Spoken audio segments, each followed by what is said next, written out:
Players, there was no way I was going to be able to put my head on my pillow tonight without giving y'all some of this RFK Jr. slaughter, honey, baby. It was a slaughterhouse. It was a massacre. It was all of the things. They ate and left no crumbs. But guess what? He's still going to get confirmed, honey, because these Republicans are out to do whatever frumpy dumps tell them to do, even if it put Americans in danger. Let's watch this stuff. Asking you to commit right now that you will not take a financial stake in every one of those lawsuits, so that what you do as secretary will also benefit you financially down the line. I'll comply with all the ethical guidelines. That's not the question. You and I, you have said You're asking me, Senator, you're asking me not to sue vaccine pharmaceutical companies. Yeah, you are. That's exactly what you're doing. No, look, no one should be fooled here. As Secretary of HHS, Robert Kennedy will have the power to undercut vaccines and vaccine manufacturing across our country. And for all of his talk about follow the science and his promise that he won't interfere with those of us who want to vaccinate his kids, the bottom line is the same.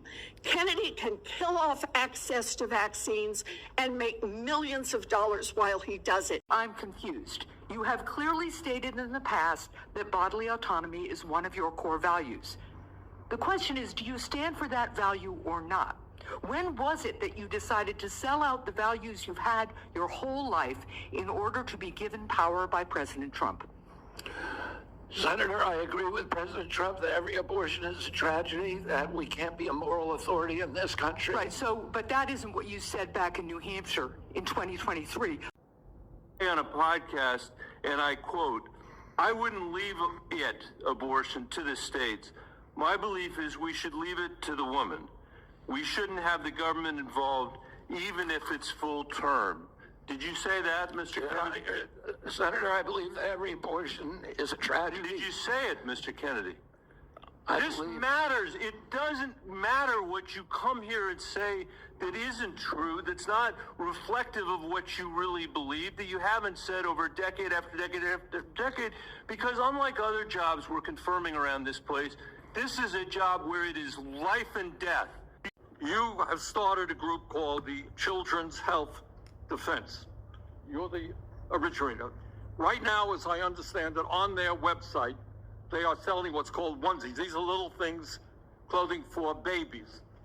One of them is titled Unfaxed, Unafraid.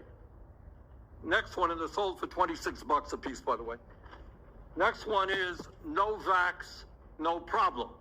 Now, you're coming before this committee and you say you're pro-vaccine. Just want to ask some questions. And yet your organization is making money selling a child's product to parents for $26, which casts fundamental doubt on the usefulness of vaccines. Can you tell us now that you will, now that you are pro-vaccine, that you're going to have your organization take these products off the market? Senator, I have no power over that organization. I'm not part of it. I resigned from the board. That was just a few months ago. You founded that. You certainly have power. You can make that. Are you supportive of this? I've had nothing to do with it. Baby, the Democrats was not letting up on RFK Jr. I'm going to go ahead and keep it a stack with you, though. It was hard to listen to him talk. I know he has an affliction, but baby, I don't know if I can handle that voice for 4 years. I declare, honey, what a disgrace. But players, put your thoughts in the comments. Do you think RFK is still going to get confirmed? I do. Put it in the comments. It's Double D Mo for the Black News.